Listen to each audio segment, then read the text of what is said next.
SP ring road પર વરસાદી પાણીનો ભરાવો જોવા મળ્યો। 4 કલાકથી વરસાદ વિરામ લઈ લીધો છે, છતાં પણ પાણી ઓસર્યા નથી। પાણી ન ઓસરતા ભારે ટ્રાફિક જામના દ્રશ્યો પણ જોવા મળ્યા।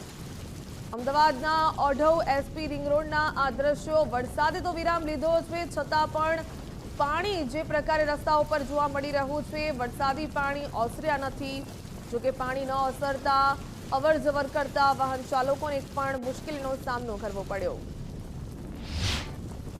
અમદાવાદ શહેરમાં ગઈકાલ મધરાતથી લઈ અને વહેલી સવારે ઘણા બધા વિસ્તારોમાં મેઘાએ છે એ ગમરોળ્યા હતા અને એના કારણે હજી પણ ઘણા બધા વિસ્તારો છે કે જ્યાં પાણી નથી ઓસર્યા। ઓઢવ એસપી રિંગ રોડના દ્રશ્યો છે કે રિંગ રોડ ઉપર એક બાજુ બ્રિજ બની રહ્યો છે અને બાજુ સર્વિસ રોડ છે, ત્યાં પાણી ભરાઈ જવાના કારણે લાંબી વાહનોની કતાર લાગેલી છે, એટલે કે ટ્રાફિક જામના દ્રશ્યો છે જોવા મળી રહ્યા છે।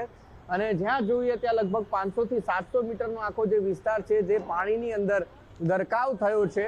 મહત્વની વાત એ પણ છે કે આ જે જગ્યા છે ત્યાં આગળ ખાડો પડી ગયો હોવાના કારણે પણ વાહન ચાલકોને છે ભારે હાલાકી થઈ રહી છે। પાણીની અંદર ખાસ આ જ વાતનું ધ્યાન રાખવું પડતું હોય છે કે જ્યારે પાણી ભરેલું હોય ત્યારે રોડ બેસી ગયો કે ખાડો પડે ખબર નથી પડતી। વાહન ચાલકે અંદાજે છે પોતાનું વાહન ચલાવતા હોય છે। અને આ જે આપ દ્રશ્યો જોઈ રહ્યા છો એ રિંગ રોડ જે છે ઓઢવ રિંગ રોડ તરફનો રસ્તો જે છે આખો કે જે વેસણદેવ સર્કલ તરફ જઈ રહ્યો છે તે આખો પાણીની અંદર ગરકાવ થયો છે, જેના કારણે ભારે ટ્રાફિક જામને પાણી ક્યારે ઓસરશે તે હજી નક્કી નથી। અને દર વર્ષે આ જ પ્રકારની સમસ્યાઓ થાય છે। લોકોનું કહેવું છે કે જે બ્રિજનું જે કામ ચાલી રહ્યું છે તેના કારણે વધારે પાણીનો ભરાવ થઈ રહ્યો છે અને આ દર વર્ષે આની આ જ પ્રકારની પરિસ્થિતિ છે ઉદ્ભવતી હોય છે અને આ જ પરિસ્થિતિની અંદર લોકો છે એ પોતે રહેતા હોય છે।